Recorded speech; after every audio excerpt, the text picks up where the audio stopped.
Bismillahirrahmanirrahim. Assalamualaikum warahmatullahi wabarakatuh. Selamat malam teman-teman semuanya. Selamat malam. Malam, Mas. Oke. Sekarang kita masuk ke pertemuan ketiga ya. Kita bahas masalah database MySQL. Sebentar saya screen dulu. Oh ya, sekalian untuk presentasinya sudah bisa di start di LMS ya.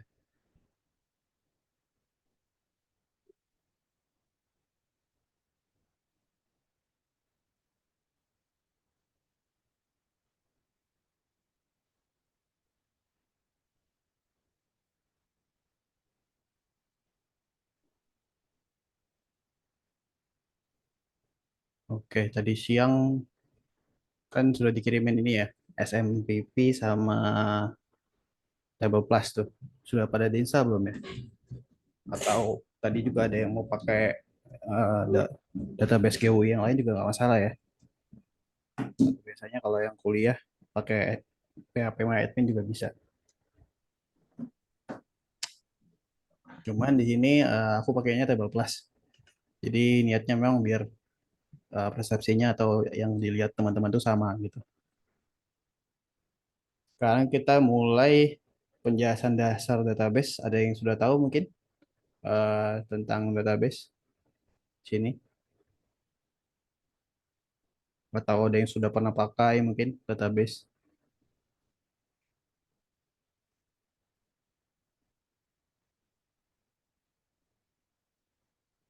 Yang udah tahu boleh share atau database pakainya paling Postgres. Oke, nice. Nah, dia sudah pernah pakai database berarti ya.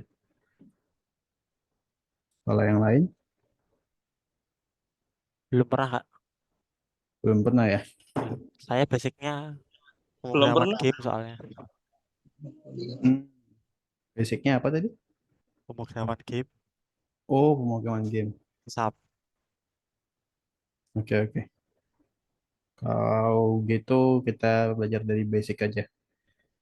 Di sini kita pakai MySQL ya. Jadi MySQL tuh ya simpelnya dia tuh sistem manajemen basis data gitu atau RDBMS ya biasanya orang-orang sebutnya. Itu database sama RDBMS tuh beda ya. Kalau RDBMS itu kayak MySQL dia tuh yang akan sebagai perantara lah yang akan mengolah database kita gitu. Kan kalau database kan bentuk isi datanya gitu ya. Tabelnya ada kolom, ada row gitu ya. Sedangkan kalau RDBMS kayak MySQL, PostgreSQL yang disebutin Nadia tadi, atau database lainnya gitu, itu hanya untuk manajemennya aja tuh. Kayak gitu. Nah, terus tuh kenapa aku pakai MySQL? Karena sudah cukup umum MySQL itu di korporasi juga banyak pakai masih ya. Untuk MySQL pun sekarang sudah banyak ada Postgre, ada yang lain juga, ada Mongo dan lain-lain. Cuman biasanya untuk project skala kecil menengah itu MySQL masih mumpuni gitu. Karena sudah cukup di MySQL gitu. Itu alasannya. Oke, di sini kita buat database pertama dulu aja ya. Jadi seperti biasa model belajarnya langsung sambil praktek aja gitu. Nah, misalkan kalian punya database fresh gitu ya. Kalau pakai SAM, SAM-nya di start dulu tuh. Kayak yang di video tadi ya. Jadi kita start dulu SAM-nya yang bagian MySQL itu. Nah, terus tuh aku pastikan teman-teman sudah konekin dulu dari SAM-nya ke table plus-nya yang di video YouTube dari siang ya. Kayak gitu. Nanti kalau misalkan nggak dikonekin ya nggak akan ada kayak gini nih. Kalau sudah kalau sudah dikoneksikan nanti harusnya kayak gini ya. Database yang masih fresh gitu, masih kosong sama sekali. Nah, sekarang kosong dia nggak ada apa-apanya gitu.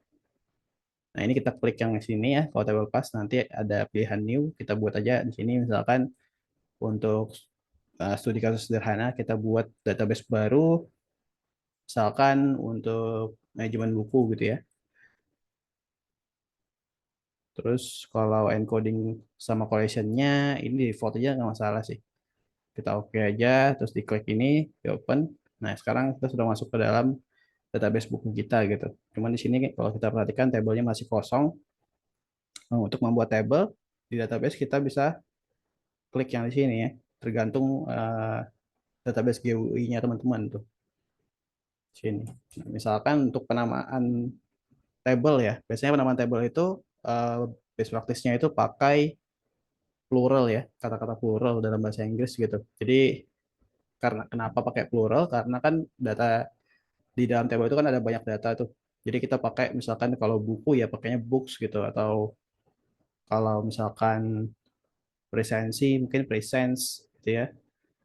Kayak gitu aja. Contohnya di sini kita buat dulu satu table namanya buku gitu ya. Books, terus tuh ini kan baru tabelnya tuh. Ya, di dalam table itu ada dua hal lagi. Yang pertama itu kolom. Kolom itu untuk tipe data dan jenis data gitu. Jadi kalau misalkan kita tak buka index dulu ya. Index kosong. Kalau misalkan data yang biasanya kita pakai di secara konvensional gitu ya, bentuknya table gitu kan ada kolom di atas tuh, misalkan ada nomor, ada nama, nomor HP gitu ya, alamat dan lain-lain tuh. Kayak gitu itu nanti eh, sebutannya itu kolom kalau di database. Sama aja sih sebenarnya. Terus tuh yang isinya di bawah itu namanya row. Ada banyak nama lainnya juga ya, cuman yang paling umum tuh ya kolom sama row gitu. Ada yang namanya field gitu, record, macam-macam. Nah, misalkan kalau di data yang konvensional kan pakainya gini. Nah, gini, nomor, nama gitu kan. Terus tuh alamat mungkin ya, mungkin email. Terus tuh kalau ini database users mungkin password gitu ya. Kayak gitu. Nah, terus di bawahnya baru ada datanya gitu. Nomor satu namanya siapa misalkan. Nah, ini namanya record ya, record atau row kalau di database. Ini kan kolom ya. Nah, terus di setiap kolom itu dia tuh wajib memiliki yang namanya tipe data gitu. Tipe data. Kita belajar dulu tipe data sederhana ya untuk database. Tipe data itu jenis data apa yang bisa kita masukkan ke dalam database gitu. Jadi komputer itu kan sebutannya tidak tahu apa-apa kan. Kalau misalkan kita nggak kasih tahu secara detail, jadi kita harus kasih tahu dia tuh si RDBMS-nya kira-kira data nomor ini bentuk tipe datanya itu apa? Apakah dia angka atau misalkan teks saja gitu ya, atau tanggal dan lain-lain. Kalau tipe data sendiri itu ada banyak ya di database ya. Kalau kita lihat di sini ada big integer, ada binary, bit, BLOB, boolean gitu ya, char, date, sampai nanti ada year di sini ya. Ada banyak sekali. Cuman yang sering dipakai di sini biasanya ya integer, big integer, terus ada long text di sini, ada teks biasa, ada timestamp ya, ini sering banget. Sama varchar ya, varchar ini sering dipakai. Kalau boolean juga sering sih, kayak gitu. Ya, jadi ada string tadi yang paling sering integer, terus ada big integer, ada juga yang small integer sebenarnya. Terus ada text, ada date, date aja, ada date time gitu ya, year, terus ada timestamp. Nah ini sering banget dipakai kayak gitu. Harapannya nanti teman-teman mulai sering pakai, nanti mulai terbiasa dengan tipe-tipe data ini. Jadi kita harus pilih datanya. Nah kalau di sini kan ada nomor ya, nomor, misalkan di sini kita pakainya NIK gitu. NIK ini kan nomor induk apa itu ya? Panjangannya keluarga negaraan atau apa itu. Misalkan ada NIK gitu. Tipe data NIK ini kan isinya sebenarnya angka kan. Misalkan 34 berapa gitu, 00 sekian. Terus tuh angka di belakang ada sampai 16 digit gitu NIK. Nah, ini kadang-kadang developer itu mikirnya ini integer gitu. Padahal ini string harusnya ya. Untuk data yang kayak gini. Kenapa dia string? Karena integer itu biasanya digunakan untuk tipe data yang bisa dioperasikan gitu, dijumlahkan atau dikurang, dibagi, dikali gitu ya. Sama ada lagi float ya untuk bilangan desimal. Kayak gitu. Nah, jadi kalau misalkan data yang kayak gini, ini kan NIK kan bentuknya hanya informasi ya, nomor induk gitu. Jadi dia string biasanya pakainya. Karena tidak dioperasikan gitu. Itu agak-agak tricky ya pemilihan tipe data gitu. Begitu juga nama ya. Nama juga string ya. String itu kalau di sini sih tulisannya varchar ya. Tapi kalau di migrationnya Laravel nanti pakainya string gitu. Mana dia ini varchar ya. Nah, kalau kita perhatikan nih, saat kita memilih data type di sampingnya ada angka kan, 255. Nah, ini tuh adalah batas inputannya gitu, 255 karakter gitu. Database yang baik selalu memperhatikan ini sebenarnya. Cuman di tingkat level yang high level app juga ya, aku biasanya nemu high level app gitu, kayak beberapa di app luar itu masih ininya nggak terlalu diperhatikan sih, kurang diperhatikan gitu. Tapi baiknya memang diperhatikan sebenarnya.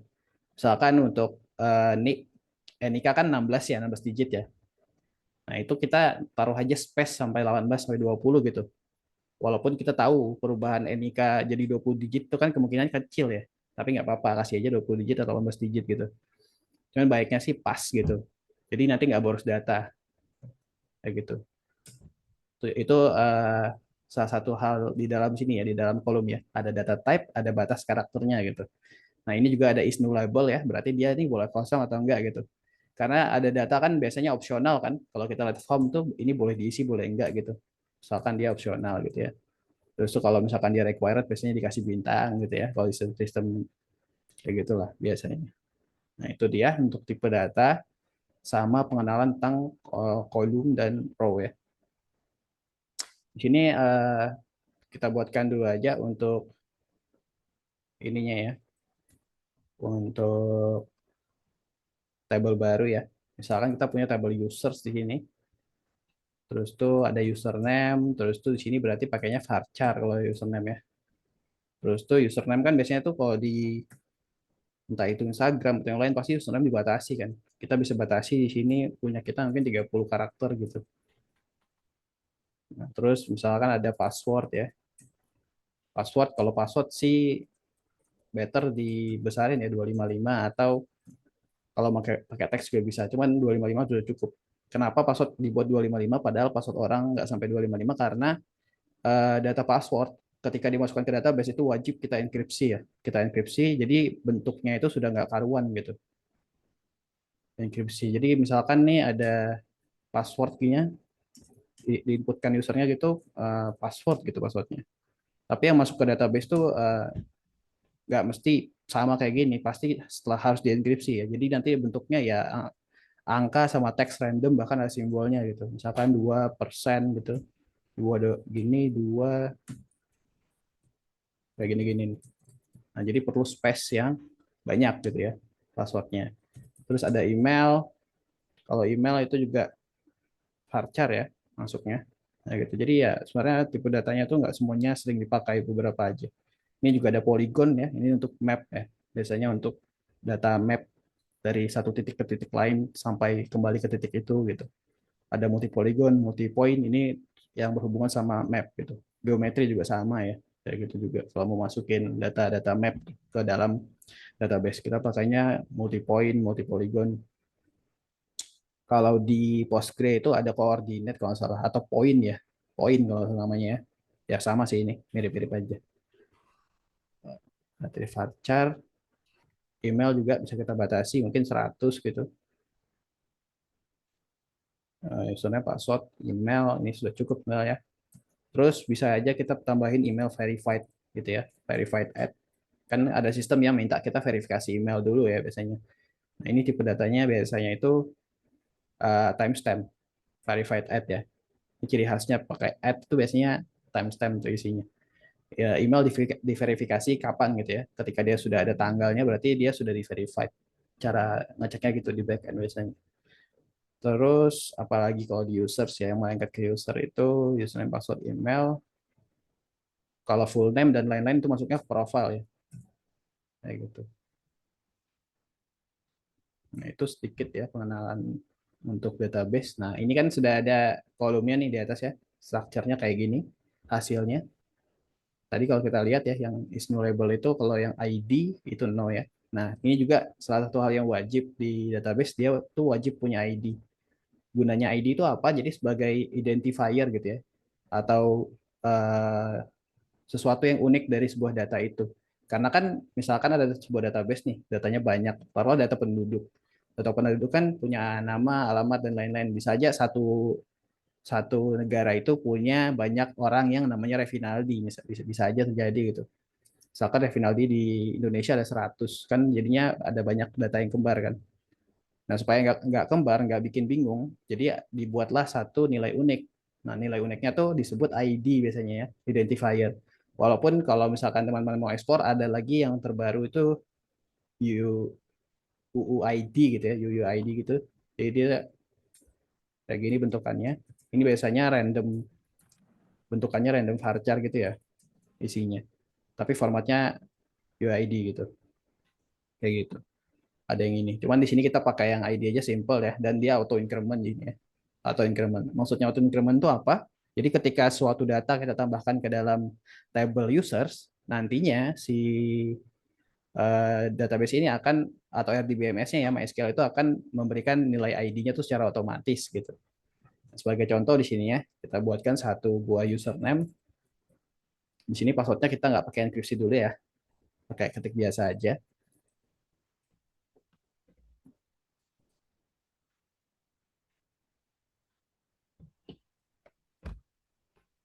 Misalkan kayak gini. Nah ini ID-nya kita nggak isi, terus tuh kita save, nanti dia akan otomatis gitu. Begitu pula kalau kita buatin user baru gitu ya, user baru kayak gini, terus kita save, dia akan isi otomatis. Itu gunanya ID ya sebagai identifier. Jadi ketika dia untuk increment, dia ngambil nilai terakhirnya terus ditambahin satu gitu ya. Misalkan ditambah lagi kayak gini, tambah lagi kayak gini. Nah nanti kalau ini kita hapus, terus kita tambahin baru, dia akan otomatis lompat tuh, karena dia nyimpan data terakhirnya tuh 4 tadi. Tapi nggak masalah, jadinya akan tetap unik si ID-nya itu gitu. Jadi nanti udah nggak masalah tuh kalau misalkan ada 100 orang di Indonesia yang namanya Revinaldi, kita nggak perlu bingung buat carinya, kita bisa cari lewat NIK-nya yang unik misalkan ataupun dari ID-nya dia gitu. Sesuatu yang unik di sana. Terus kalau misalkan di sini teman-teman ada yang dari informatika gitu ya, informatika itu sistem informasi, biasanya tuh penyakitnya di semester berapa belajar database, NIK ini jadiin primary key gitu. Itu sebenarnya nggak salah total sih, cuman saranku ya tetap harus ada unique ID-nya sendiri gitu. Jadi ya NIK-nya nggak dijadiin primary key. Dia hanya sebagai nilai unik di kolom di table itu gitu. Kayak gitu ya. Biasanya kayak gitu tuh semester 2 semester 3 diajarin, tapi nggak terlalu fatal sih. Terus di database lagi ada yang namanya normalisasi database sebenarnya. Normalisasi database. Nah, tapi ini agak di atasnya ini sih, dasarnya sih. Kita coba bikin ini dulu ya. Kalau ini kan buat satu table ya, kita coba buat dua table di sini. Mungkin kita buat books di sini, table books sama satu table lagi nanti. Ini versinya versi table pas saya gratis ya, jadi muncul notif kayak tadi. Books sama author misalkan ya. Ini kita buat aja judulnya gitu ya, title. Terus tuh kalau title kan berarti varchar ya. Varchar kita kasih j255 dulu gitu. Terus tuh kita bisa tahun terbit mungkin ya. Di sini ada year kebetulan ya. Kita pakai aja year. Terus tuh sementara kayak gini dulu aja simple. Title sama year gitu. Terus kalau di author mungkin nama lengkapnya ya.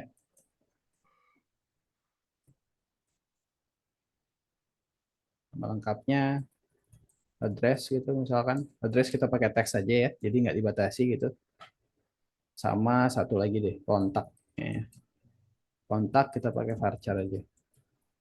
Atau kalau mau lebih jelas kontaknya ini bentuknya apa ya bisa aja kita buatnya di sini phone number mungkin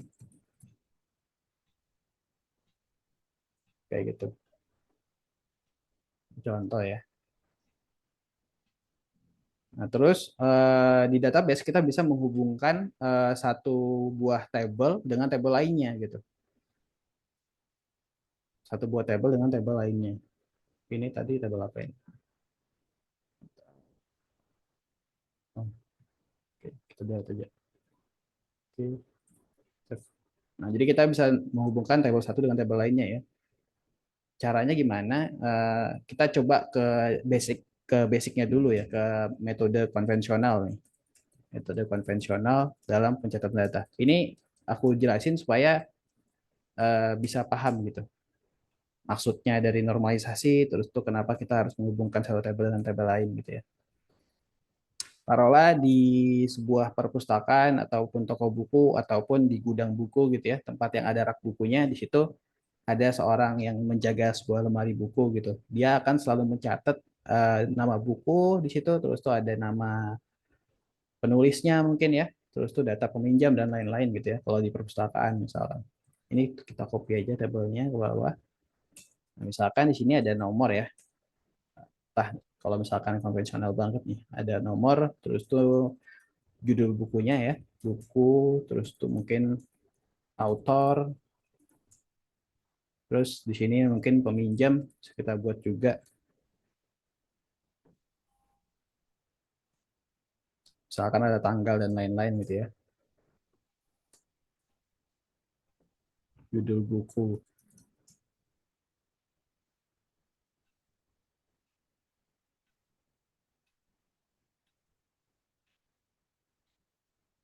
Oke, ini nanti dulu. Hapus dua kolom.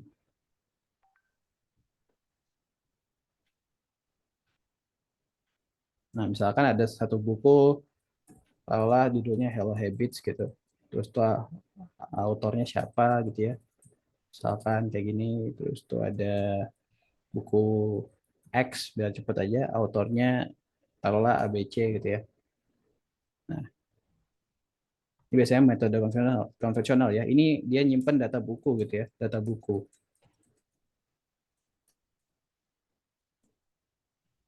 Kayak gini.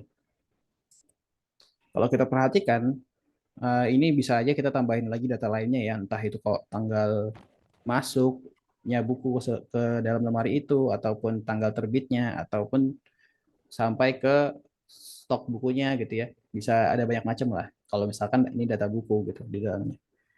Cuman kita coba kasih contoh aja kan. Sekarang teman-teman bayangkan ya, satu autor itu kan bisa aja dia punya buku ciptaan buku gitu lebih dari satu gitu. Misalkan Bapak Fumio Sasaki ini dia bisa bisa aja dia mengarang dua buku gitu kan. Nanti misalkan di sini ya, bukunya Fumio 2 gitu. Autornya kita akan buat lagi nih Fumio Sasaki gitu ya. Terus tuh nanti di bawahnya lagi bukunya dia yang ketiga gitu. Nanti di sini akan ada lagi biasanya namanya beliau gitu ya. Nah, jadinya kalau kita perhatikan sekarang ini belum terlalu jadi masalah sih sebenarnya. Di sini datanya Fumio Sasaki ini berulang kali kita catat terus ya. Nah, misalkan di sini ada autor kontak misalkan. Terus tuh di sini ada autor tadi ada phone number sama autor address gitu. Nah, ini tuh jadinya akan berulang kali juga tuh ikut ikut tuh. Misalkan ini nomor HP-nya gitu ya, 08100000 gitu ya. Nah, misalkan kita buat Fumio tuh ada buku baru lagi masuk, nanti dia akan ada buku keempat, Fumio Sasaki lagi, kontaknya sama tuh. Nah, jadinya kan datanya redundan di sini ya. Udah mulai kelihatan gitu. Misalkan tinggalnya di mana gitu ya. Jepang misalkan. Nah, ini juga akan redundan. Nah, di database kalau misalkan datanya cuma 5 ya nggak masalah. Tapi kalau misalkan datanya 1 juta, jadinya masalah tuh. Jadinya berat database-nya dan lain-lain gitu ya. Ada banyak problem yang akan muncul di sana. Nah, makanya itu kita perlu untuk memisahkan data-data mereka ini gitu. Begitu juga sebenarnya kalau di konvensional ya pasti mereka juga pisahkan sih biasanya. Data bukunya sendiri dicatat di jurnal sendiri gitu ya. Terus tuh di jurnal lain dicatat juga data penulisnya gitu, list penulisnya. Sama kayak di database kita bisa buat kayak gituan juga. Jadinya akhirnya kita pisah data buku sama data autor. Yang pertamanya data autor ini dia gabung di data bukunya, kita pisahkan sendiri. Jadi kalau misalkan itu terjadi, tabel ini datanya udah nggak kayak gini lagi kan. Ininya mungkin kita hilangin. Nah, sisa kayak gini aja nih. Nah, sekarang pertanyaannya adalah bagaimana caranya kita bisa tahu eh, data buku ini itu ditulis oleh siapa gitu. Kalau misalkan kita mau tulis namanya juga boleh. Cuman kalau di sistem penulisan nama kayak gini, ini human error sangat tinggi sekali gitu. Bisa aja nanti yang admin gitu ya, yang sebagai admin tuh ngetiknya ada yang Fumio Sasaki kayak gini, ada yang Fumio-nya kayak gini, S-nya besar, F-nya juga besar. Ada yang mungkin cuman tulis singkatan gitu ya, kayak gini. Nah, Jadinya kan masih jadi masalah kan. Akhirnya lahirlah yang namanya foreign key di sini. Di database itu ada yang namanya foreign key. Jadi ini kita ganti jadi ID aja ya. ID gini. Foreign key itu kan tadi kan kita sudah bayar ID ya, identifier utama dari si tabel ini kan, tabel buku. Nah, kalau foreign key itu adalah identifier untuk namanya kan foreign kan, kunci asing gitu, foreign key untuk tabel lain gitu. Jadi di sini kita bisa jadi masukin di sini aja author ID aja gitu. Tanpa perlu mengisikan namanya lagi gitu. Walaupun ada case-case tertentu kita butuh untuk duplikat datanya ya, tapi itu di next materi kalau misalkan studi kasusnya aja ketemu kasusnya kayak gitu. Nah, jadinya sekarang tabel buku tetap akan bisa mengetahui siapa penulis bukunya melalui author ID gitu. Misalkan tadi Hello Habits adalah Fumio Sasaki kan penulisnya. Berarti di sini kita tinggal tulis saja satu gitu ya. Nah, dan di sini kalau kita perhatikan kan ada data yang double ya. Ini kita bisa hapus jadinya. Jadinya hanya dua aja datanya di sini. Nah, ketika kita pengen masukin lagi bukunya si Fumio, kita tinggal masukin author ID-nya aja di sini. Sekarang jadi lebih ringkas. Tidak ada data yang berulang terlalu banyak gitu ya, kayak kontaknya dia, addressnya dia. Karena mereka sudah berelasi ya. Sebutannya tadi adalah foreign key. Gini. Di sini ada primary key, si ID-nya. Terus tuh di sini juga ada primary key. Nah, kayak gitu. Jadi kalau kita perhatikan dari si author ID ini dia ngambil foreign key itu dari table author ya, table author. Di mana yang diambil adalah ID-nya gitu ya, ID-nya. Jadi kalau ID-nya di sini satu berarti foreign key di sini satu juga, kayak gitu. It's terus kolom harusnya. Nah ini salah satu contoh ya. Nah kalau tanpa kita sadari kita tadi sudah melakukan yang namanya normalisasi database gitu. Jadi normalisasi database itu sederhananya ya, kita buat database itu lebih simple, lebih efektif, dan mengurangi redundansi data. Tujuannya itu sebenarnya. Tapi kalau secara teoritis ada banyak proses untuk normalisasi data ya. Satu NF gitu, dua NF. Ini teoritis banget sih. Aku nggak terlalu suka ngajar yang terlalu teoritis kayak gitu. Kalau misalkan teman-teman mau explore silahkan ya bisa dicek ke situ. Tapi praktikalnya kayak gini tadi. Kita bisa lihat aja kira-kira ada data redundant atau enggak. Terus tuh data apa yang bisa kita pecah dari sana kayak gitu. Nah, selain ada foreign key, kita juga mengenal yang namanya relasi ya di database ya. Relasi dalam database. Terus kalau ada emojinya nih. Kalau relasi sendiri itu adalah hubungan antara kan relasi kan. Berarti relationship gitu ya dari bahasa Inggris ya.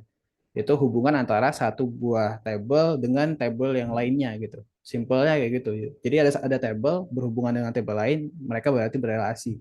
Nah, tadi tanpa kita sadari juga ini kita sudah belajar konsep relasi gitu ya, di mana table buku ini berhubungan dengan table author. Nah, relasi itu sederhananya terbagi jadi tiga ya, yang paling umum. Yang pertama itu ada relasi one to one, terus tuh yang kedua ada one to many. Ini teorinya dulu nih. Kalau ini penting ya, nama-namanya gini ya. Nanti kalau teman-teman misalkan ada kesulitan, bisa searching pakai namanya ini gitu. Jadi beberapa istilah penting, beberapanya tidak gitu ya. One to many sama many to many. Atau bisa dibalik juga ya, many to one, many to many. Many to many sama one to one sama aja sih kalau dibalik. Oke, pertama one to one ya. Ini itu terjadinya hubungan one to one ketika misalkan satu buah data pada tabel buku itu wajib hanya berhubungan satu buah data di tabel author gitu. Jadi kalau kita kalimatkan ya di dua hubungan ini ya, ini contoh aja ya, tapi kan mereka tidak terjadi nih. Contoh aja, satu buah buku hanya dimiliki oleh satu orang author atau hanya ditulis oleh satu orang author gitu. Itu adalah kata kunci untuk one to one tuh. Cuman kan di sini enggak ya, karena kan satu author bisa aja memiliki banyak buku gitu. Dan satu buku bahkan bisa dimiliki oleh banyak author karena ada buku juga yang diciptakan oleh lebih dari satu orang kayak gitu. Jadi kalau kita perhatikan dari hubungan itu di sini jadinya untuk buku dan author itu hubungannya sebenarnya yang paling cocok many to many gitu ya. Nah, Cuman di sini kan tadi kita baru buat dia jadinya cuma one to many gitu ya, atau many to one gitu. Satu author hanya memiliki satu buku gitu. Kenapa aku bilangnya one to many yang dua ini bentuk one to many? Ini contoh one to many ya di sini. Ini one to many. Karena di sini author ID kan, author ID-nya cuma bisa diisi satu ID doang nih. Misalkan ada bukunya Fumio ketiga, ternyata dia di sini fit atau collab sama penulis lain gitu. Kita nggak bisa ngisinya kayak gini. Kalau misalkan di catat di tangan bisa mungkin ya kayak gini ya. Cuman kan kalau di database dia hanya isinya bolehnya satu ID aja. Terus tuh kita juga nggak disarankan untuk nambah lagi satu kolom di kanan gitu ya. Biasanya tuh ada dulu menti yang ngide juga gitu. Author ID 2 dibuat kayak gini. Nggak apa-apa sih kreatif gitu ya, punya ide gitu. Misalkan dia collab sama penulis kedua gitu ya. Jadi ini author ID-nya satu, author ID-nya dua, dua, author ID 2-nya dua di sini gitu. Anggapannya si buku ini, buku Fumio 3 ini dibuat oleh penulis dengan ID satu dan penulis dengan ID 2 gitu. Terus aku kasih pertanyaan gitu. Kalau misalkan penulisnya nanti ada 3 atau 4, kita mau buat kolomnya ada 4 juga berarti. Jadinya tidak menjadi solusi kan. Jadinya tidak dinamis atau database-nya jadi kaku gitu, tidak fleksibel. Jadi misalkan nanti ada 5 penulis, berarti kita harus tambahin ini dan tambahinnya harus secara manual, codingannya juga harus dirombak dan lain-lain. Jadinya berantakan tuh kayak gitu. Jadi di desain database tuh sangat penting gitu ya karena akan pengaruh sekali ke kode dan lain-lain. Kode kita pengembangannya itu pasti akan mengaruh banget. Nah, kalau dia many to many, solusi yang paling sering muncul adalah many to many itu akan melahirkan sebuah pivot table ya. Jadi pivot table itu simpelnya adalah table yang akan muncul ketika uh, satu table dengan table lainnya itu berhubungan many to many gitu. Paling simple itu. Jadi di sini ya kita bisa aja nambahin lagi satu buah table pivot ya. Table pivot itu author book misalkan. Author dengan penulis. Nah, untuk penamaannya sendiri dia bisa nggak plural gitu ya. Kalau ini kan kalau nama tablenya berarti authors gitu ya. Terus itu ini buku gitu ya. Nah, kalau misalkan pivot table dia nggak masalah namanya nggak perlu karena dia tuh hanya mengisi relasinya mereka gitu. Nah, si table yang pivot itu isinya biasanya dia pasti punya lebih dari satu foreign key gitu. Pasti ya gitu ya. Tak contohin aja di sini ada ID untuk si data ini gitu. Satu tambahin kolom lagi, nah, baris di bawah. Nah, kalau hubungannya many to many yang paling bagus kita buat satu buah pivot baru nih, pivot table baru. Jadi di sini kita buat book ID sama di sini author ID. Nah, ini adalah sudah kayak biasa lah, hal yang biasa gitu. Kalau misalkan ada dua table many to many, pasti dia akan ngelahirin satu buah pivot table gitu ya. Pivot table. Nah, dia di sini foreign key ya, foreign key dari table books. Terus tuh yang ini juga foreign key dari table authors. Jadi sekarang kalau misalkan penulisnya mau 5, mau 10 atau 100, kita sudah nggak jadikan itu problem lagi gitu ya. Karena yang perlu kita ingat ya, menambah kolom di database itu berarti sama aja kita ngerombak codingan ujungnya gitu. Pasti nanti codingannya akan dirombak karena kita nambah kolom gitu. Kolom kan dia akan berelasi sama sintaks di database dan lain-lain ya kayak gitu. Sedangkan kalau kita nambah row kan nggak pengaruh karena row itu isi datanya kan kayak gitu. Tidak akan berpengaruh sama codingan kita gitu. Nah, sekarang misalkan di sini buku 1, 3, dan 4 ya tadi ya. Kita buat aja uh, baris baru ya, banyak di sini. Nah, tadi contohnya ini kita hapus dulu aja biar enak lihatnya. Oke. Nah, tadi contohnya nomor 1 ini kan pengarangnya adalah Fumio ya, 1 gitu. Terus tuh nomor 2 buku kedua itu pengarangnya si ABC gitu ya, 2 ID-nya. Ini ID-nya harusnya unik. Terus di nomor 3 masih Fumio lagi gitu ya. Terus yang keempat, ini kita pengennya dia ada 2 gitu ya. Berarti ya tinggal kita buat aja lagi buku keempat. Terus tuh di sini ada 1, terus kita tambah lagi satu buah baris di bawah atau data baru gitu ya kalau di database. Ini data baru lagi dengan buku yang sama tapi penulisnya berbeda. Nah, jadi ketika nanti dia punya banyak penulis ya, misalkan penulisnya ada 5, ya udah ini udah nggak jadi masalah lagi. Kita bisa menambahkan rows banyak-banyaknya tanpa khawatir codingan kita kacau gitu ya, query kita kacau, nggak perlu khawatir lagi. Kayak gitu. Misalkan ada 4 gitu ya, di sini berarti juga ada 4 penulis gitu ya, misalkan aja. Nah, gitu. Nah ini biasanya hubungan many to many ya. Jadi satu buku itu bisa memiliki banyak penulis ya. Dan satu penulis pun kalau kita perhatikan sini satu penulis ini punya banyak buku gitu. Itu untuk many to many. Kalau misalkan teman-teman pengen kebayang lagi ya, bisa searching di Google diagram Venn ya, diagram Venn database relation. Nah, ini yang suka visual bisa ngecek ini di Google ya, nanti muncul tuh contoh-contohnya. Terus untuk contoh one to many lagi, ini kan many to many sudah, one to one itu biasanya user dengan profilnya ya. User dengan profilnya atau sekarang juga ngetren ya user sama KYC gitu ya. Atau identifikasi diri yang valid gitu ya, yang nasional gitu.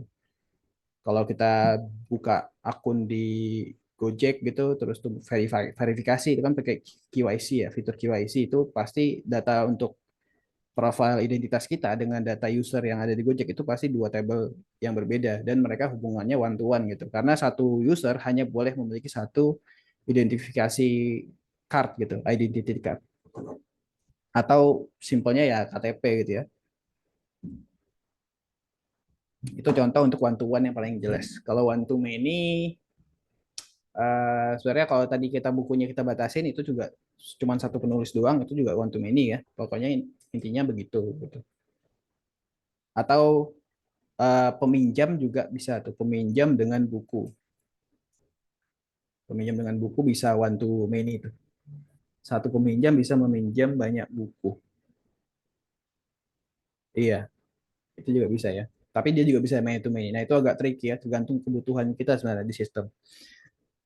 Karena data satu buku juga bisa dipinjam oleh banyak orang. Tapi kalau misalkan nanti di bukunya itu bentuknya ada ISBN gitu ya. ISBN enggak sih? Kalau di buku perpus itu kan ada buku yang kembar-kembar kan. Jadi misalkan bukunya ini dia punya 10 piece di perpustakaan itu. Nanti kan dia bukunya itu pasti punya unique identifier lagi tuh untuk ditaruh di rak apa dan lain-lain ya. Atau yang biasa kita sebut itu kodifikasi gitu. Biasanya dibuat code aja kayak gini udah cukup sih namanya code. Misalkan nama raknya gitu ya, XV sekian gitu, satu gitu. Atau nanti ada juga kode untuk bukunya itu sendiri gitu, unik. Nah, itu beda cerita kalau misalkan kayak gitu. Berarti kan dalam jangka waktu tertentu satu buku itu dengan kode itu hanya boleh dipinjam oleh satu orang kan. Nggak mungkin ada dua orang karena buku dengan kode tersebut unik gitu. Nah, itu juga bisa ke one to one, bisa ke one to many. Itu untuk relasinya. Sekarang untuk masalah rancang-rancang merancang database kayaknya sudah lumayan cukup ya. Ini perlu banyak latihan sih. Kuncinya tuh banyak latihan, banyak lihat-lihat sistem gitu ya. Kalau lihat sistem kayak gini kita lihat gitu, kira-kira dia punya database apa aja gitu. Bisa kita pecah-pecah gitu. Itu salah satu contoh belajar yang bagus juga ya, atau reverse engineering ya bahasa kerennya. Nah, sekarang kita masuk ke query-query di database. Jadi query itu yang paling sederhana dulu ya. Untuk query, query yang paling sederhana itu biasanya disingkat CRUD ya. Buat teman-teman yang pernah belajar pasti mengerti kepanjangannya dari create, terus tuh read, terus update, sama delete ya. Nah, ini kepanjangan dari CRUD. Nah, ini harus hatam banget nih teman-teman. Nggak mesti hatam sih, yang penting mengerti cara pakainya aja. Kalau lupa bisa lihat di sini gitu ya. Ada get dan lain-lain gitu ya, select dan lain-lain. Nah, kita mulai dari yang create dulu atau yang paling gampang dulu deh. Read dulu ya. Cara meread data gitu ya, query read. Kalau di table plus, kita bisa klik yang SQL ini ya. Nanti dia akan ngarah ke halaman untuk kita bisa query di sini. Pertama kita lihat dulu data bukunya. Tadi sudah ada table plus belum ya? users yang tadi sudah ada ya, yang udah ada datanya dia dulu. Nah, di sini ada users ya. Kita mau coba bagaimana caranya kita mendapatkan nilai dari table users ya. Query-nya tuh kayak gimana sih? Pertama ya, query untuk read itu pakainya select ya biasanya. Select, terus nama database-nya, nama tabelnya apa? Users di sini ya. Select. Oh, pertama kita nama kolomnya dulu ya, sorry. Nama kolomnya dulu. Nah, di sini aku buat aja bintang ya. Bintang ini salah satu simbol untuk menandakan kita akan get semua kolom yang ada di sini ya. Semua kolomnya. Ada username, password, email, dan lain-lain. Nah, terus tuh from gitu. From nama tabelnya gitu. Misalkan di sini users gitu ya. Oke, sekarang kita berhasil untuk mendapatkan data dari table users ya. Di sini ada 4 data ya. Ada 4 data dan datanya muncul semua. Nah, ini cara paling mudah untuk select ya yang pertama ya. Ini select all. Select all. Oke, itu dia. Terus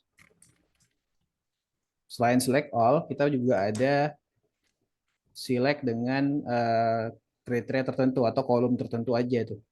Misalkan kita mau select kolom username sama email aja nih misalkan. Nah, caranya adalah kita pakai select, terus tuh yang tadi itu ya, bintangnya ini kan bintang kan semua ya. Kita bisa ketikkan aja users dot username gitu ya. Misalkan username, terus tuh users dot email. Users itu nama tabelnya, username itu nama kolom yang ada di dalam table users gitu ya. Kenapa aku pakai table dot gitu ya? Ini biar kebiasaan aja, biar rapi dan lain-lain. Supaya kebiasaan aja sih. Sebenarnya kalau kita begini juga nggak masalah nih. Cuman biar lebih paham aja itu asalnya dari tabel apa gitu. Ini agak-agak. Oke. Users, kita ulang lagi users dot username, terus tuh users dot email misalkan ya. Terus sama ya belakangnya email from users lagi ya. Saya coba run lagi. Oke, sekarang berhasil ya. Yang akan kita get cuma username sama email aja tuh. Nah, terus kita bisa juga memodifikasi nama kolom yang ada di sini ya, yang keluar dari query-nya itu. Kita tambahin S aja di sini. S misalkan user atau kita buat name aja gitu ya biar beda. Terus tuh S email user misalkan. Ini contoh aja biar kelihatan fungsi untuk fungsi S ini ya, sintaks S. Nah, itu. Nah, jadi sekarang nama kolomnya ikut berubah. Ini adalah contoh untuk kita select per kolom yang kita mau select ya. Dan ini penting banget ya, jangan sering-sering pakai bintang ini. Karena untuk belajar ya it's okay, misalkan cuma 5 kolom gitu ya. Tapi kalau misalkan teman-teman di pekerjaan itu kolomnya banyak banget tuh, bisa sampai 10, 8 gitu ya. Nah, dan datanya juga banyak biasanya. Row-nya gitu ya. Row-nya bisa ribuan, ratusan, ratusan ribu sampai jutaan. Nah, kalau datanya sebanyak itu, terus teman-teman select bintang, itu nanti query-nya itu, kan query ini ada time-nya ya. Setiap kita query ini kan ada 1 ms di sini, kecepatan time-nya. Nah, kalau kita select bintang, itu nanti jadi lemot banget tuh query-nya. Jadi harus biasakan kita cuman select yang kita butuhkan aja. Misalkan di situ kita cuma mau pengen tahu email usernya ada berapa gitu ya, ada apa aja gitu ya. Ya berarti kita nggak perlu ngambil username juga gitu. Kita hanya perlu ngambil emailnya aja gitu. Itu salah satu hal yang perlu diperhatikan ya. Nah, terus select juga kita bisa select sesuatu itu dengan ID uniknya gitu. Jadi kita cuma select satu aja nih, satu row aja. Atau bisa bisa juga disebut sebagai pencarian by ID-nya gitu ya. Nah, di sini kita select bintang aja ya, tapi kita pengen ambil hanya data yang dengan ID 1 misalkan, hanya data yang paling atas ini. Nah, itu kita bisa pakai yang namanya sintaks where ya, where gitu. Select bintang from users where ID ya, ID jadi users.id sama dengan 1 misalkan. Kita cuma pengen ambil yang ID-nya 1 gitu. Jadi kita pakai where terus tuh di sini adalah syaratnya gitu ya. Syaratnya apa? Syaratnya user ID-nya harus sama dengan 1 misalkan. Sekarang kita berhasil dapatkan hanya satu buah data yang kita mau gitu. Misalkan pengen yang kedua dengan ID 2 ya tinggal kita ganti aja. Atau untuk pencarian dengan where ini bisa juga pakai yang lain gitu. Misalkan yang kita pengen yang emailnya itu sama dengan ini misalkan. Pokoknya sesuatu yang unik dari situ deh kayak gitu.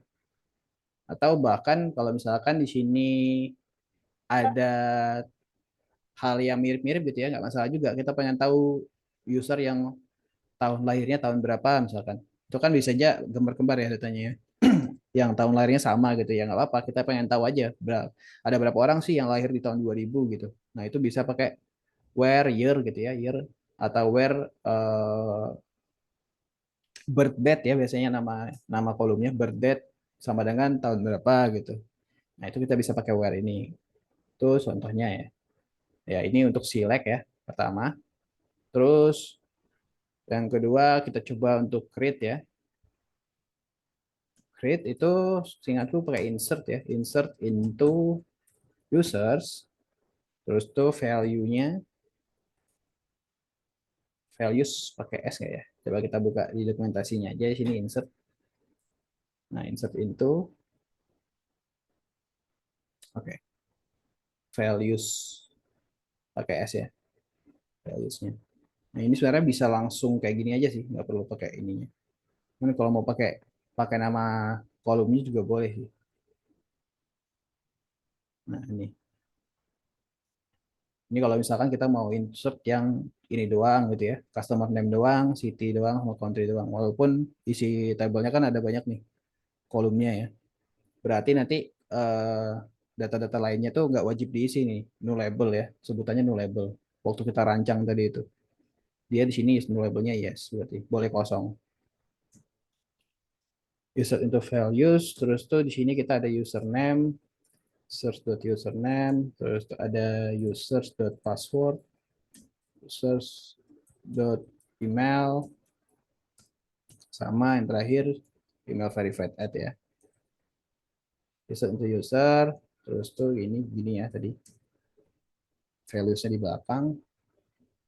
Ini kita buat ke bawah aja, nggak masalah. Terus ya sama ya, kayak gini. Terus isinya, misalkan di sini username deh, biar beda. Passwordnya email tes gitu. Terus itu verified ad-nya kita pakai yang di sini aja. Jadi perhatikan ya teman-teman ya, bagian urutannya itu antara yang atas sama yang bawah ini itu harus sama tuh. Misalkan ini username nih yang pertama, berarti sini juga username. Di sini password. Yang kedua berarti ini juga passwordnya. Yang ketiganya email, berarti juga ini emailnya gitu ya. Yang terakhir email verified ad-nya. Ya, gitu. Nah, kalau kita tadi run, ini query satu oke ya.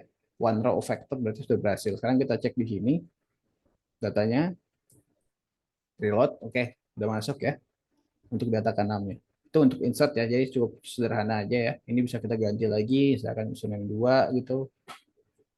Nah, kita run lagi, one row factor lagi. Oke, ya gitu ya, sederhananya. Ini untuk query insert ya. Insert atau create.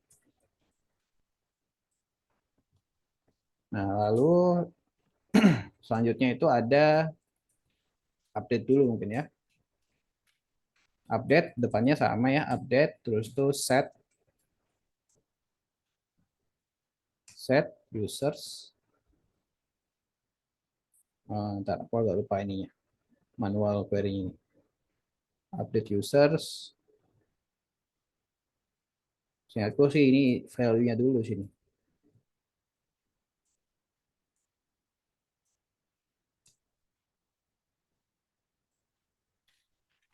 Misalkan kita pengen ubah yang data ke mana ya? Data yang kedua aja ya. Nah, ini dia perlu where ya. Update set users.username. Where di sini where users.id. Jadi kita pengen mengupdate datanya username-nya aja dengan ID-nya itu sama dengan 2 ya. ID-nya tadi integer ya. Jadi nggak pakai tanda petik. Salah yang update ini. Nah ini ya, update. Oh ya, table name dulu baru set nama ininya ya. Berarti ini kurang table name di depan. Update users kayak gitu. Terus set users.username sama dengan username gitu ya. Ini adalah value yang mau kita ubah ya. Nah, where di mana user ID-nya sama dengan 2 gitu. Kalau misalkan kita nggak pakai ini, nanti jadinya semuanya keubah tuh. Jadi harus kita spesifik, kita pengen ubah yang ID-nya 2 doang gitu ya, pakai where. Nah ini kalau kita run, kita cek ya, ini berhasil di sini. Kita cek yang nomor 2 ini, apakah berubah setelah di reload. Nah ini sudah berubah ya, berhasil gitu. Nah lanjut, yang selanjutnya itu yang terakhir, delete ya. Kalau ini delete from aja langsung, delete from users, where users.id sama dengan 2 misalkan ya. Kita coba dulu berhasil. Oke, berhasil ya, one row effect. Nah, sekarang kita sudah berhasil menghapus users dengan users yang ID-nya itu 2 gitu. Yang ini ya, kalau kita reload, kita cek, oke, sekarang ID 2-nya sudah hilang. Nah, gitu. Jadi ini yang paling sederhana dan sering dipakai gitu ya. Kalau untuk yang lain-lain, kita coba untuk join-joinan ya. Tadi kan baru yang get dari satu kolom doang nih ya. Select dari satu kolom. Coba kita buatkan dulu data contohnya. Kalau di author, di sini kita tambahin aja satu di bukunya aja deh. Di sini kita tambahin author ID ya, seperti yang di docs tadi. Author ID dia integer aja, nggak salah. Simpan ya. Ya, kita coba pakai table yang ini nih. Author ID di situ sudah. Terus datanya kita isikan dulu data autornya pertama. Misalkan buku A gitu ya. Buku A year-nya 2023, author ID-nya 1 gitu. Nah, di sini author 1 gitu ya. Phone number-nya bebas saja dulu.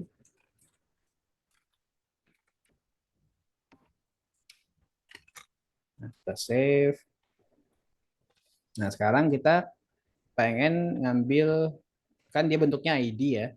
Nah, kita pengen ambil datanya si buku ini beserta dengan data autornya gitu. Jadi di database itu ada yang namanya join ya.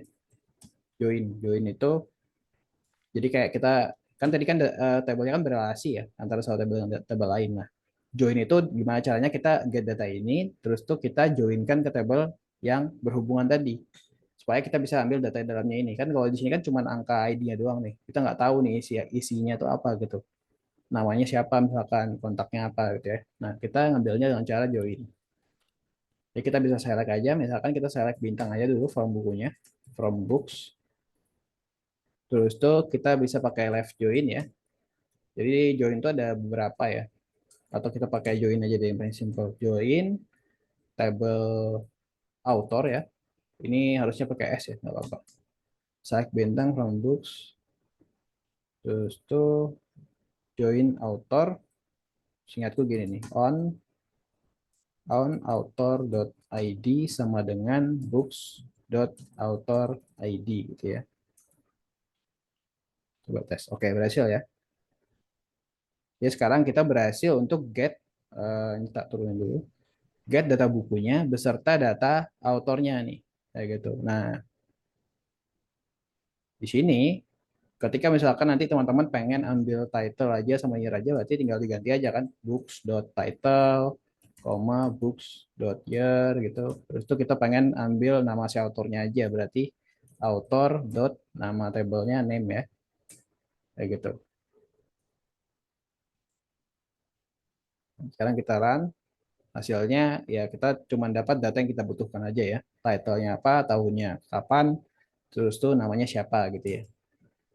Nah, kalau misalkan tadi kita select-nya tanpa di join ya, tanpa ada join-nya ini, nanti dia hasilnya kayak gini nih. Select bintang from books. Tuh, datanya hanya sampai ke author ID-nya aja nih. Tapi kita nggak tahu tuh penulisnya siapa gitu. Jadi kita perlu pakai sintaks yang join ini ya. Nah, untuk sintaks join itu kata kuncinya ya pakai join, terus tuh table yang ingin kita joinkan, terus on itu berarti penyocoknya gitu atau key-nya gitu ya. Di mana di sini author ID-nya itu harus sama dengan books ya, books.author_id gitu. Jadi kan tadi hubungan mereka kan dari author ID ini sama ID yang di sini ya. Jadi authors.id sama books.author_id-nya gitu. Itu untuk sintaksnya aja sih. Kalau sintaks nih nggak perlu dihafal ya, yang penting teman-teman paham aja gitu. Nah, kalau tips untuk query ya, tips untuk query biasanya join ini kan bisa aja lebih dari satu table ya. Ini kan cuma join ke satu table nih. Kalau di sistem-sistem besar itu bisa sampai banyak join gitu. 8 pun masih bisa gitu. 8 join, 10 table di joinin itu masih mungkin. Nah, biasanya urutannya itu yang di kiri ini adalah table yang datanya lebih banyak gitu. Jadi di sini harusnya gini, books.id tadi data buku sama data oh benar udah benar ya. Author.id sama book di sini books.author.id. Jadi data yang di kiri ini usahakan table yang kolomnya ada banyak gitu. Jadi data yang lebih banyak di sebelah kiri itu nanti akan kerasa lumayan kerasa gitu ya bedanya ya. Lebih cepat jauh lebih cepat sedikit daripada yang books ini di kiri terus author di kanan. Padahal booksnya ini table yang kecil gitu. Itu contohnya. Oke, sampai di sini teman-teman ada yang ingin tanyakan? Cukup ini ya singkat padat ya untuk materi pengenalan database kita. Itu sudah cover hampir semuanya sih. Nanti sambil jalan kita terutama di praktek buat ini project nanti kita coba rancang database yang berdasarkan studi kasus yang lebih oke gitu ya. Cuman ini sudah lumayan gitu. Yang utama-utama udah kesampaikan. Nanti sisa teman-teman lebih explore lagi. Ada yang mau bertanya mungkin tentang database? Kak mau nanya, Silakan. eh jadi kan kalau di database itu kalau data types-nya itu kan dia ada yang kayak single data types gitu kan kayak integer terus Tuh. varchar dan lain sebagainya gitu kan. Iya. Terus ada juga kan kayak composite data types gitu yang kayak array terus Betul. apa lagi sih? Jadi lupa kalau di Postgres tuh dia bisa nyimpen JSON juga kan. JSON begini ya. Nah, iya. Nah, mau nanya kan kalau aku belajarnya tuh di normalisasi yang 1NF itu dia kan ada yang apa sih dia tuh syaratnya itu dia tidak ada multi value ya kalau nggak salah. Iya. Nah, maksudnya multi value itu tuh apakah kita tuh nggak boleh pakai composite data structure di dalam tabelnya atau gimana tuh Kak? Oke. Jadi sebenarnya ya kalau misalkan kita jauh lagi nanti mengenal database, di dalam database itu nggak hanya ada normalisasi sebenarnya. Tadi kan kita cuma bayar normalisasi nih, karena memang levelnya sampai di situ nih, kalau di sini. Nah, cuman kalau misalkan lebih jauh lagi, nanti ada belajar yang namanya denormalisasi database. Jadi kita itu keluar dari teori itu, teori normalisasi. Jadi kita tetap ada data yang duplikat gitu, multi value, tapi dengan syarat ada keuntungan yang kita ambil dari sana gitu. Jadi kan tadi kan kita cuma normalisasi database doang nih. Ternyata bisa aja nanti studi kasus yang kita tuh butuh data itu duplikat gitu. Ada tuh guys kayak gitu. Jadi tadi yang naik siapa ya? Aku lupa lihat namanya tadi. Aku Nadia. Oke. Jadi Nadia ya di database itu nggak masalah misalkan nanti misalkan kamu nemu kasus kita butuh data yang komposit tadi itu ya, yang bentuknya JSON terus tuh dalamnya ada array dan lain-lain dan dia berulang itu nggak masalah ketika misalkan ada pro-nya di situ, ada pros-nya di situ. Jadi ada kelebihan yang bisa kita ambil. Biasanya kalau tadi kayak aku cerita ya, join table gini sampai 8 table gitu. Padahal kita cuma ngambil 2 kolom aja di tiap-tiap tabelnya. Atau dari 8 table itu 5-nya itu ngambil banyak data kolom di 5 table lain, terus tuh 3-nya itu sedikit gitu. Nah, yang sedikit itu sebenarnya bisa kita joinin dia ke satu table awal tadi, terus kita ubah bentuknya kayak JSON tadi itu juga bisa gitu, misalnya kayak gitu. Nanti dampaknya kan kita bisa mengurangi joinnya kan. Kalau mengurangi join akhirnya nanti speednya akan lebih cepat gitu. Nah, itu banyak keputusan-keputusan yang diambil ya. Namanya nanti denormalisasi database gitu. Jadi nggak mesti sih. Sangat fleksibel untuk desain database itu. Makanya kalau dari secara teoritis saja kita pelajarin, memang yang terbaik kayak gitu. Nggak boleh ada unik dan lain-lain. Cuman kadang-kadang kalau di praktik nyatanya, kita ketemu kasus, wah ini kalau misalkan aku join, sayang banget nih. Misalkan ada 1 juta row, terus tuh dia join sebanyak data itu pasti itu loadingnya lama banget itu. Yakin. Makanya ada nanti kalau misalkan mau ekspor, ada yang namanya denormalize ya. Kita membuat tabel itu jadi tidak normal dengan syarat dia punya pros di sana gitu, nilai tambah. Mungkin yang bisa aku kasih jawaban kayak gitu ya, karena nggak mesti terikat harus harus nggak boleh multi value dan lain-lain, itu nggak mesti sih. Pasti ada kasus di mana kita boleh buat dia multi value. Kayak gitu Nadia, kalau dari Oh, oke. sudut pandangku.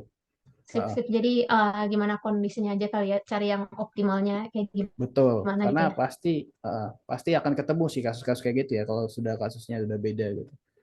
Tergantung nanti yang dihadapi itu gimana situasinya. Oke, terima kasih Kak. Oke, sama-sama. Yang lain mungkin ada yang mau ditanyakan?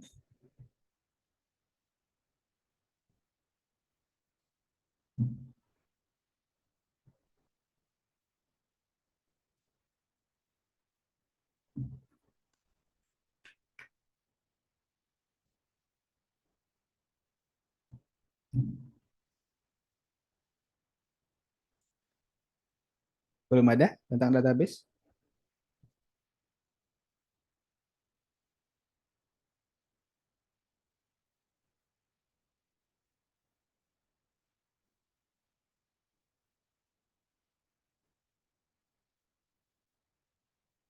Nampaknya belum ada ya.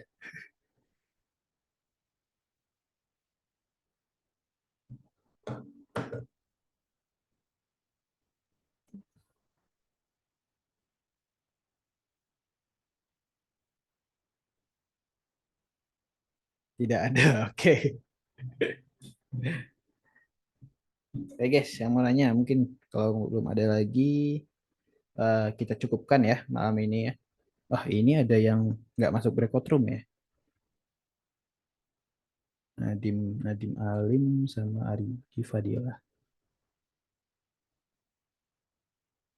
Waduh, nggak masuk breakout room. Mungkin orangnya lagi AFK. Oke deh guys, kalau gitu. Kalau misalkan sudah tidak ada yang menanya, aku akhiri sampai di sini dulu ya. Untuk tugas, nanti minggu ini ada tugas ya. Deadline-nya itu sampai di pertemuan selanjutnya, Senin. Harusnya cukup sih. Hanya membuat landing page saja. Nanti detail tugasnya akan aku upload di LMS ya, bersertaan sama recording malam ini. Oke, terima kasih yang sudah bergabung malam ini. Aku harap teman-teman bisa dipraktekkan ya, dicoba lagi lebih jauh, mungkin desain database gitu ya. Kalau query-query kan hanya dari sintaks ya, itu bisa kita ikutin dari sini. Terus tuh kita coba-cobain langsung di table pas kita atau PHP gitu ya. Bisa aja langsung coba-coba langsung. Tapi yang paling penting lagi itu ya kita coba desain database-nya gitu. Kita bisa contek dari aplikasi yang sudah ada, misalkan YouTube gitu. Di YouTube tuh ada apa aja gitu. Kita coba pecah-pecah gitu ya. Dulu aku belajar kayak gitu biasanya. Terus tuh Spotify gitu misalkan kayak gitu.